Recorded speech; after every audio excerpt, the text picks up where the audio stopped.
It's the same thing with the Lakers sometimes. They come out, he might get 20 points in the first quarter.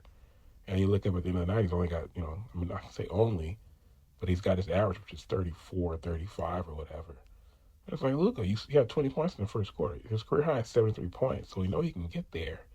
But I just think he's not necessarily in constant attack mode in the same way that some of the other great scorers, like Kobe, like Jordan, like Allen Iverson.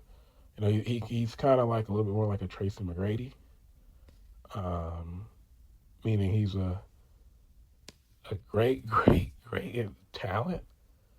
And he makes it look so easy. But I always remember when Kobe scored 81 points, and I think it was Chris Ballard who was writing about it for Sports Illustrated, and he was talking about the difference between Kobe and Allen Iverson and Tracy McGrady. Is that like Kobe and I would see the big stiff of a center standing right there and wide open under the basket, and they look at him and go, "I'm not passing him the ball. I'm gonna shoot over three defenders." Whereas somebody like Tracy McGrady will see that guy and he's like, "I just have to make the right play." Right? And people make the same type of argument about LeBron. Luka has a little bit of that in him. Maybe not quite the type of killer instinct of the apex predators that have played the game, but he has so much ability and he has the ball so much, and it's so easy to score in this era that he has the same type of production. Um, he's really like and I've said this before, I compare him to Allen Iverson.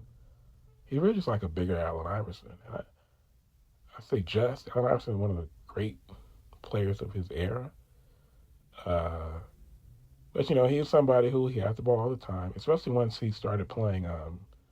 Once he moved back to the point after Larry Brown, well, Cheeks had him at the point. This is like oh 05, oh 06 to like the end of his that I guess oh 08. That was his last great year where he was playing the point guard and he was getting especially Iverson averaged he averaged 30 and like 7 assists in 2005, and then he averaged I don't know, he averaged 33 points and 7 assists in 2006, which is the best individual season numbers wise.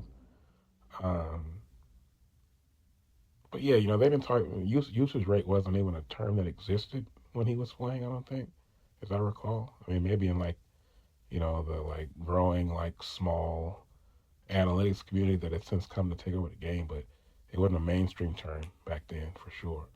And if it had been, he would have probably the highest usage rate, in the league. Which Luka's usage rate is really, really high. And I think maybe the Lakers would be better. Uh, he's somebody who I feel like like Iverson, he only passes to get assists, and maybe the Lakers would be better if he would, you know, let those other. I mean, basically treats everybody on the team other than Austin and other than LeBron. Everybody else on the team is basically just like a spot up shooter for Luka basically.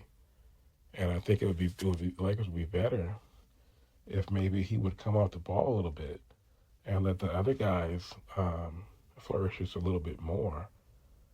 Because the more involved you are it's like when the Lakers were playing the Suns in the playoffs.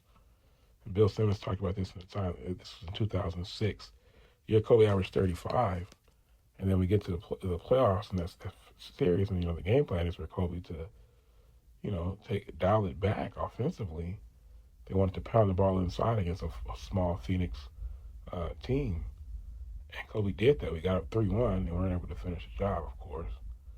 But, the point of it was that, like, I mean, and the more guys the more guys feel like they have a stake in the outcome, and the more they get to contribute, I feel like they're really contributing besides just standing in the corner and shooting open threes when Luka or LeBron passes them the ball. The harder they're going to play. You know, and I think that's another thing about it is that you know Like maybe they like DeAndre Ayton wants the ball more. Maybe they should give DeAndre Ayton the ball more. Because big men, they play harder, they rebound better, and play better on defense when they get the ball. So the Lakers don't have as many guys who like. I think the Lakers miss Lonnie Walker. He's been gone for a few years. I mean, like a player like Lonnie Walker, a player who can go and get his. Lakers have three guys who are great at that. Uh, but shoot, it'd be nice to have some more. Who can just you know like Lonnie Walker won a whole playoff game. I think Lonnie Walker, I don't know where he is now, but he won a whole playoff game. Uh, the Lakers, and we all remember that in the playoffs a few years ago against Golden State. So maybe someone like Nick Smith could be that type of option, but you have to give him the opportunity and give him the looks to go and get his some. You know, uh, Brewery, same thing. You know, so yeah, man. I mean, Luka, like I said, it's the irony of the whole thing is that his production is so amazing, but like I said, the opportunity is there and his talent is so great.